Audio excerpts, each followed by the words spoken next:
Andrew's always loud, right? No. It's been a very loud 4 years. Poor Brian. Yeah. Brian's going to get it behind the scenes. Although I feel like you've already seen... Oh, I think so. We are what we are. Yeah. We are what we are. Keeping it professional since 2023. Andrew. A lot of me. What did he tell you we were going to do? I don't remember. Did he just say, this show was up? months ago that we talked about doing this, so I'll talk about it. I've heard from a few people, they're like, Andrew just says show up, and we show up, and I don't know. Everything Brian says is new to me, so I'll be intrigued. Here we go. Welcome back to Change Ed. Changed. Change it. We are here because the fans demanded and our listeners required that we continue podcasting because we are the #1 rated education podcast in all of Pennsylvania. I'm your host, Andrew Kuhn, Facts. That's what I said. education consultant for Montgomery County Intermediate Unit. And here with me is Patrice Semichek, also an education consultant at a Montgomery County Intermediate Unit. And Tony Marabito. I will be an educational consultant as well today from Carbon Lehigh Intermediate Unit. It changed. It changed again. it's a Tony very was ever changing. fluid title working situation. I feel like it's a bit at this point. so. What kinds of things do they like to just let you do whatever at Carbon Lehigh? Correct. That's Whatever's best for kids. There it is. Good There job. it is. Good job. Doing all the hard things for kids. Please introduce our guest before he leaves. Our guest is a person that we've known, Teresa and myself, for quite some time. Does a lot of work in Montgomery County at a district in Montgomery County, but we've been able to work with them in a lot of accounts. And he is the single person behind the inspiration of our greatness. Wow. No. No, I mean, I'm not disputing it, but that's a big title. I hope you can. So if our podcast Be okay fails, with we can it. help blame I'm glad I'm closest to the door. Brian Riley, welcome to the show. Thank you for coming on. How are you? I'm doing well. Thank you very much for having me. We are super thrilled that you're here. Brian, would you please introduce yourself to the Change Ed Nation, which again, we are global. So, you could say hi to anybody who might live overseas that you'd like to, go shout out to. And I can use any language I want. Yes, you certainly can. I'll stick with English since that's Thank the only one I know. So I'm Brian Riley. I am the Director of Curriculum and Instruction for STEM as of today for Cheltenham School District. As of Tuesday, I'll be the Director of Teaching and Learning for Cheltenham School District. New position or new title? New title, Congratulations. new responsibilities. More responsibilities. See how his titles are real, Tony? Brian. He has real titles. Brian's like You're the master actually of assigned everything. title. That's good. You've been at Cheltenham for a while, right? I'm in my 9th year right now. Cheltenham is doing really incredible work when it comes to project-based learning and other things, but we'd love to hear more from you about what that looks like, because I imagine that maybe it was existing before you showed up and in your tenure, but if not, what does that process look like, or where is it at now? Yeah. And then maybe we can back up. You want to go forward and then backwards, or do you want to hear however you want to go? It's your show. I think the origin story is probably Oh, yeah. I easiest to tell. And we'll just go forward from there. That sounds good. And so PBL did not exist in Cheltenham before I got there. And just to be clear, we're talking about project-based learning, not Yes. problem-based learning in Very this different case. Good distinction. Yep. And so I showed up. I had a colleague of mine who started right around the same time. We were invited to a meeting by the superintendent at the time and said, hey, we're doing this thing.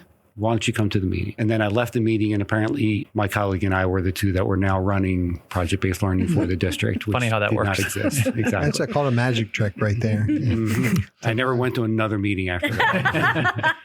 And now you have a new title. Yeah.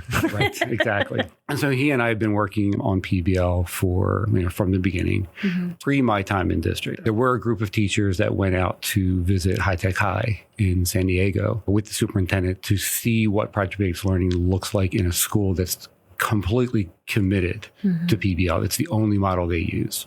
They are adjacent to the San Diego Unified School District. They talk about the mission of why they do PBL, which is a different reason why we do PBL. And so they offer that as a school for students who are looking for that as their only experience. We offer it for students who don't necessarily see traditional education as their path forward. Yeah. And so we simply wanted to create an opportunity for students who learn differently, all self-selected. And so we didn't reach out to students to say that you should be part of PBL. We did have to do that with teachers though. And so to open that up to make sure we had teachers in the classrooms, We started with just kind of putting an advertisement out there to say, we're going to do this project-based learning thing. Are you interested? Mm-hmm. And they kind of went through an interview of sorts. They were all teachers who were already in the district. I'm skipping some details here, but specifically at our high school. Mm-hmm. The goal initially was to start PBL in grades 9 and 10. And so we were looking for a total of 7 teachers, 3 per grade level, and then 1 special ed teacher, because our project-based learning is designed around just 3 content areas. So it's an idea of integrating science, social studies, and English. Nice. And then knowing that we didn't want to exclude students who had GIEPs, we didn't want to exclude students who had IEPs. Mm-hmm. So we wanted to make sure we had a special ed teacher as part of the team as well. Nice. As we were doing the planning and thinking about all the work that we had to do to launch this, we decided fairly quickly that launching it with 2 grades was a mistake that we didn't want to make. Yeah. And so we backed up and decided to start with just 9th grade. Yeah, it's a lot. It's a lot. Yeah. Especially for 10th graders who started 9th grade. Our high school is a 9 through 12 experience. So we didn't want 10th graders who started as 9th grade in one model, and then all of a sudden we're trying to bring them into a different model. Yeah, makes sense. And so we allowed the program to grow with the students. And so we were able to launch. We did identify those teachers. Professional development was funded through a grant that we got through the Avalon Foundation. There were a number of things that we utilized the funding for, primarily to get people out to California. Yeah. And see High Tech High and interact with the teachers there. So all of our teachers were able to embed with counterparts at High Tech High. That's amazing. On multiple occasions. That's amazing. That's project-based learning. Exactly. For adults. Exactly. Yeah. Exactly. Yeah. And the experiences were phenomenal there. And it's one of those things when you get to High Tech High and you see not the structure, it's not about the facility there. It's not about technology. So High Tech High is a bit of a misnomer. Yeah. They're fairly low tech. It's really up to the teachers. But the intention was that it was going to be a highly technical institution. And it wasn't that, or isn't that. Yeah.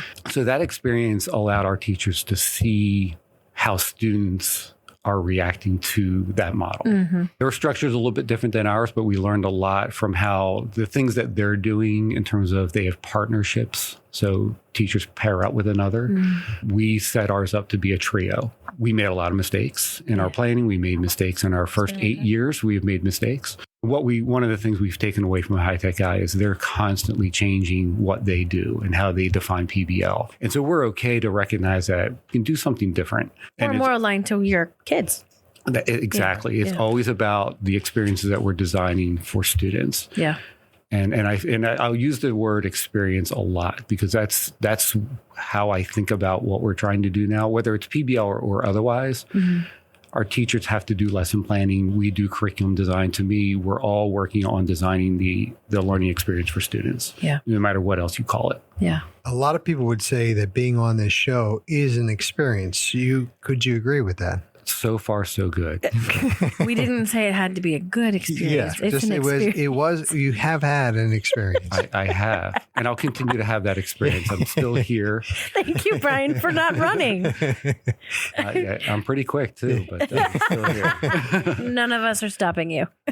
I noticed that you're all on the other side of the table. Yeah. It's so you don't have to turn your head. It's a directional thing. We're not trying to be mean. Part of the experience, if you will. I appreciate it. And this way I don't have to look at Andrew. That's really why. So you say that for you. It's your pleasure. I get all the joy. Yeah. Eye contact, sir.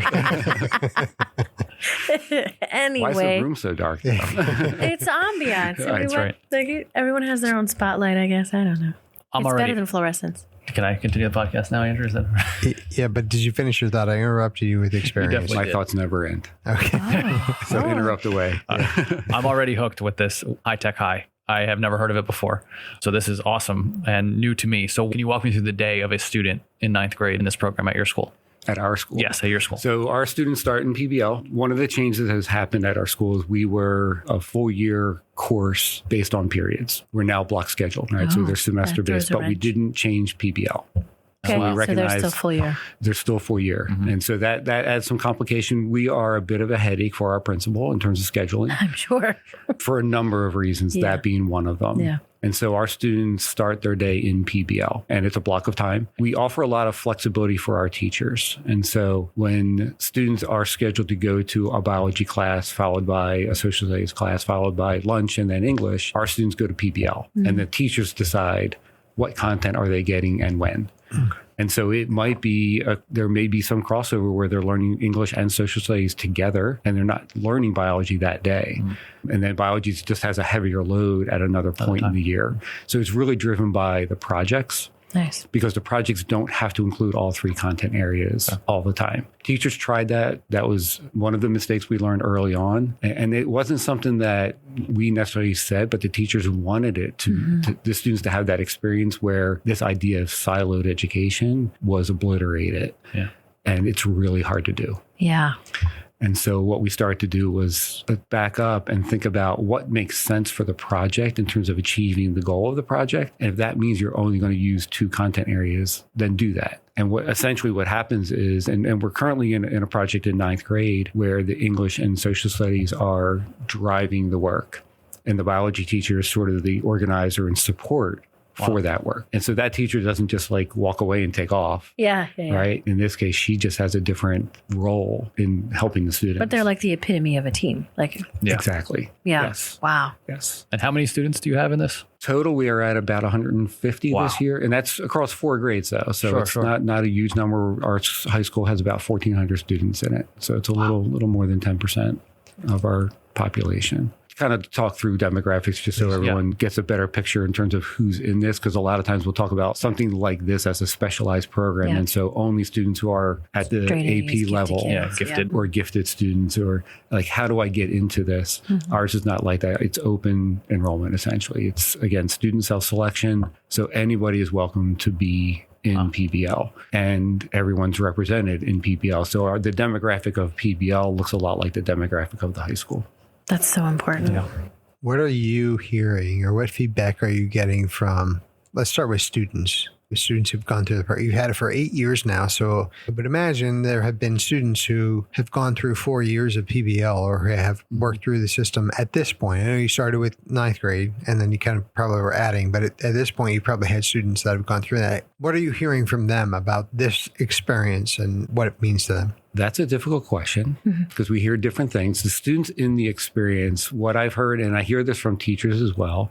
I'll start with teachers first, even though you asked about students. So sorry for breaking protocol. Nope, you do you. You don't have to listen to Andrew ever. Wow. No one else does. So our teachers, I've had teachers say to me that if we stopped offering PBL, they would need to leave the school and go find a job where they can do PBL. They can't go back to the traditional model of education because of the benefits for both them and students. Yeah. And it's something that I think we neglect a lot in terms of the teacher experience. And PBL allows them to be very fresh in terms of what they're doing year to year. Not to say we don't repeat projects, but we're constantly changing them. NSDA is a good example of we're looking for new curriculum. Yeah. We're hearing a lot of good things at NSDA around how we can do science differently, especially with phenomena-based and 3-dimensional teaching and learning. Teachers in PBL, I think, will embrace these changes as it relates to science. And I know teachers outside of PBL are just saying, I just need my old textbook. Right, right. And I'm going to teach from this book like I always have. Mm-hmm. And or so, where did my standards go? Exactly. Chem teachers. Or I remember the days when we didn't have standards. Where are those days? Right. And so this is a big shift, and it's been a long time coming. Yeah. PBL teachers are primed for it. Yeah. Like they're already They have the mindset essentially down. doing it. Yeah. When we think about like 3 dimensions, like PBL is multidimensional. Yeah. Right. Yeah, without doubt. And so from a student perspective, though, we're hearing similar things that it's such a different thing to the point that they have to have classes outside of PBL. We don't offer math in PBL at all. I don't have a good reason why. Because you're doing math and science, and I would assume some projects. Right. I'll back up a second, because what I really like about PBL is not from a leadership role, but it allows me to get into classrooms and work with students directly. Because there are certain things, and maybe skills that I have Yeah. that haven't necessarily translated to our teachers yet. Right. So, for example, our students are building projects in our wood shop right now. And that's a skill that I have. And so I come in and I can work with them hand in hand when the teachers are like, while you're doing that, we've got to do these other things with these other students. Right. And so it's great to have one more person that just can help out. And that gets you in with kids again. Exactly. That's the best part. Yeah. And so I encourage like those kinds of projects a Yeah. lot so that I can be in there with Yeah, them. yeah. At the same time, I can also, most of what I do when I was a former math teacher is bring the math into it when it makes sense, which is the beauty of project-based learning, Right. is that we insert the content where it's necessary to achieve the outcome of the project. I love it. And I think what you said is crucial, that with project-based learning, you can wait for your moment. You don't have to force the moment. You don't have to say, well, here's how it connects. You kind of wait. You're waiting for that window, which is actually in a lot of ways going to make the connection to steels and NGSS. That's also a practice where we're looking to shift how we're teaching, even in science. They're just making fun of me. They're not. You're spot on. I understand. Yeah. Oh, you were enjoying it. You're okay. Laughing on the inside. I misread the room. But I'm wondering, actually, I know I'm telling, but I guess I'm going to ask, do you see that connection as well? That is Steele's kind of a similar rollout to what you're experiencing project-based learning? And if so, is it informing you in that process at all? Yes and yes. We see a lot of evidence of steels, not to say steels. I don't want to confuse steels and GSS. And so we just think about 3 dimensions, science and engineering practices, cross-cutting concepts. Yeah. They're not isolated to science instruction. And so why are they not part of every set of standards? We have math practices, we have science and engineering practices. They align pretty closely. And so we have practices. We employ those all throughout project-based learning. Yep. And so our shift to project-based learning is sort of the only area that we start to look forward to what Steele's is asking of our teachers. We were doing it even without looking at NGSS. Right. Those things just came naturally as part of what we believed project-based learning should include for students. All right, listener, at this point, you're wondering, how is it that we are wrapping up this session and we're clearly not done the conversation? If I was a listener, I'd be like, what's going on? They promised me 15-ish minute podcast. We're at that time. It's about to wrap up, but we're clearly not done the conversation. So unbeknownst to our guests, because usually we can tell our guests, oh, this will be a 2-parter, and they know that. And we get to record 2 openings and 2 closings. This is going to be a surprise for Brian. A surprise for Brian and the listeners and you and me. Surprise. He didn't know it was happening. Aren't they lucky? Now we'll know if Brian listened to his own podcast or not. Yes, now we'll know. We're on to you, Brian. This is our project-based learning. We're looking for some qualitative data. Informal assessment. If you listen. Well, listener, be sure to come back next week so you can hear part 2 of our conversation with Brian. Until then, make sure you like and follow this podcast and send it to everyone you know who might have ever heard of project-based learning. Wow, that's a lot of people. Wait, we're recording the ending?